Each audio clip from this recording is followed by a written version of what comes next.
சக்ஸஸோட failure தாங்க best teacher. ஆனால் ஃபெயிலியர்லேருந்து 4 lesson நம்மளால கற்றுக்க முடியும். நம்பர் 1 வந்து நம்மளை பற்றியே தெரிஞ்சுக்க முடியும்.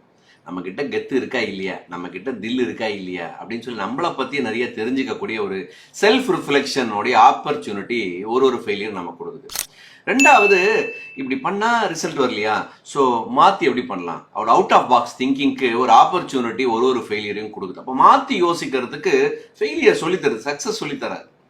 மூணாவது, அந்த ஃபெயிலியர்லேருந்து கற்றுக் கொடுக்குற முக்கியமான விஷயம் வந்து பர்சீவரன்ஸ், விடாமுயற்சின்னு சொல்லலாம். அதாவது ஜெயிச்ச அத்தனை பேருமே பாருங்க, வாழ்க்கை அத்தனை பேரும் தோத்தவங்க தான், நிறைய தடவை தோத்த முன்னேற வந்திருக்காங்க. ஸோ அப்போ விடாமுயற்சியோட வாழ்க்கையில முன்னேறணும் அப்படிங்கிறத அந்த தோல்வி தான் நமக்கு சொல்லி தருது. நாலாவது, ஒரு தோல்விக்கும் அனலைஸ் பண்ணி பார்த்தீங்கன்னா கூட எவனா தான் கவுத்து விட்டுருப்பான், கூட யாரும் ஏமாற்றி ஓட்டுவாங்க. நம்ம தோல்வி சந்திக்கும் போது தான் நம்மளை சுற்றி இருக்கிறவனுடைய ட்ரூ கலர் என்ன, எமோஷன்ஸ், அவன் ஃபீலிங்ஸ் எல்லாம் என்ன நமக்கு தெரியும்.